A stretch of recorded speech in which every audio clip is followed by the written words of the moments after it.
This is Tiffany Ashton with Clinicentials. I am an industry professional with over 18 years experience in various roles throughout the industry. I started as a clinical research coordinator, and through the years I've progressed to both blinded and unblinded clinical research associate, blinded and unblinded clinical trial manager, and also a project manager. So today I am going to go over the 8 questions that a CRA should ask their clinical research coordinator when they arrive on site for monitoring. I'll start. Okay, so you have just traveled to your site and you have just arrived, and maybe you have been put in your conference room or the monitoring space, and your clinical research coordinator is setting you up, making sure you have your reg binders and your source documents, and you are taking out the items out of your work bag, setting up your computer, getting your notes, getting your investigator folder out, and then also taking a look at your visit to-do list, so you can know what your game plan is for the day. So you're getting started and you sit there, and before you get into your work just right away, there's 8 questions that you want to ask your clinical research coordinator, so you can make sure if there's any curveballs that come your way that you're able to incorporate them in your day.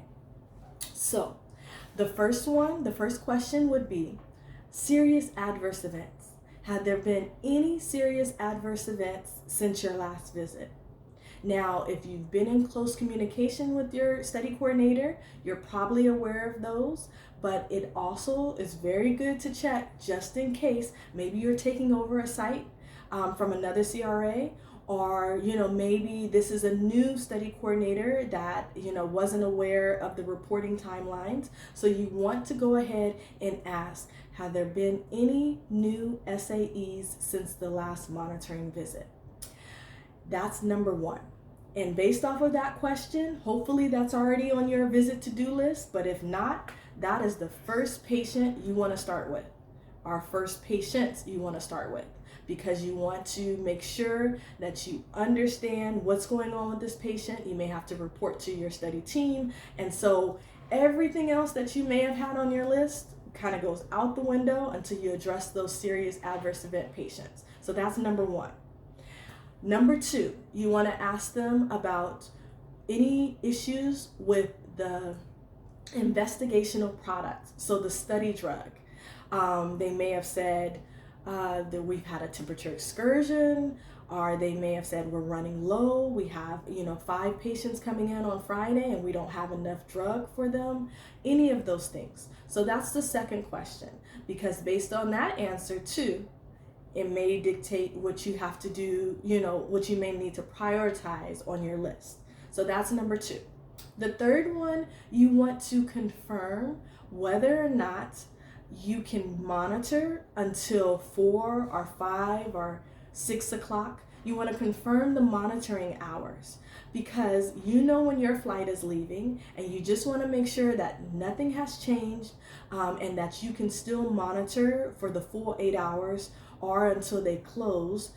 So sometimes they let you go a little bit later, but you just want to confirm your monitoring hours for that day. The next one, number 4, you want to ask, when is the investigator available to come in and see you? Sometimes the investigators will come in at lunch. Sometimes they will come in between visits. Sometimes they will come in at the end of the day. But it's good to know when that doctor will be able to come in so you can summarize your visit for them. And based off of that timing, you may need to kind of shuffle some things around on your visit to-do list, so you'll make sure that you get to actions that you may need to discuss with the investigator, in time for them to come see you.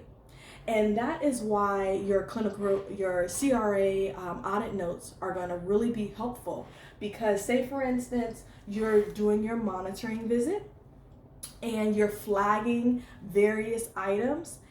This helps when your investigator comes in at the end of the visit and they have 5 or so minutes and they say, tell me everything that I need to know. These color coordinations are going to really help stand out. Oh, this patient had a protocol deviation. I need you to clarify something on this one. This one needs to be reported to the IRB. All of those things are going to be very helpful for you to summarize with your investigator over and above the yellow sticky notes, the blank yellow sticky notes, where, it may be hard for you to quickly pull out the key points to summarize to your investigator. So that was number 4. You want to find out when your investigator is available so you can plan your day accordingly. Number 5, you want to also see, has there been any new changes in staff at your site? So has anyone left? Because you may need to get rid of their accesses to the EDC and the IVRS. Or has there been anybody that joined and there's new to the team that you need to confirm, their training log? And if they're an investigator, you need to confirm we have the medical license, they're on the 1572. You also need to make sure that they're on the delegation log. So there's a lot of components that go into, have there been any changes in staff at your site? So that is number 5.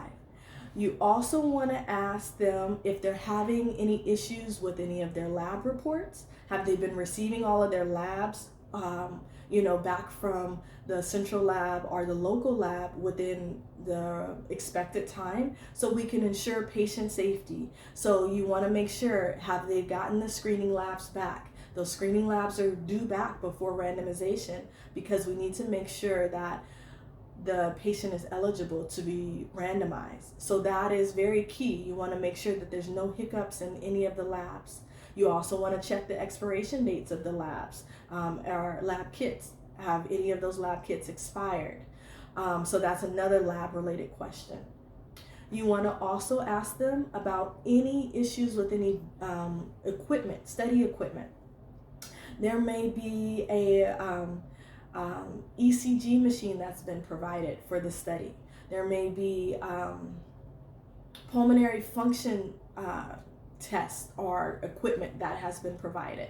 You want to make sure that there's no issues with any of the equipment, because if there's issues with the equipment, then or you'll probably assume that they're not able to accurately capture the data because the ECG machine is not printing out the readout, the ECG readout.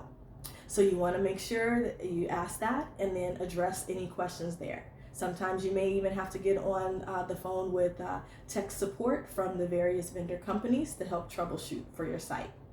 And then lastly, you want to ask them, do they have any general questions? Are there anything that they may be struggling with that they want you to re-review, anything that they want to ask before you get started? So those 8 questions, as you can see, will quickly help you streamline what your game plan is for that visit.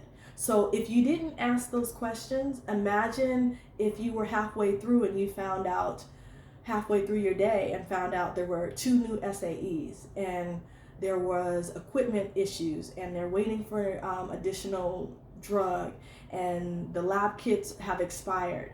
That could spiral the rest of your day if you don't address those up front and really lay out, okay, I'm going to map this out in my day, because you have 8 hours on site and you want to maximize and be as efficient as possible. So those are the 8 questions that you should ask your clinical research coordinator at the start of your visit to help plan your day. I hope those were helpful. Please like, subscribe, visit our website as well. We're on LinkedIn, Instagram, and Facebook. And then we also have a YouTube channel that has various videos such as this that will go into various scenarios or questions to ask, or answering questions from our audience on what they would like to see. So thanks for viewing, and we'll see you again soon.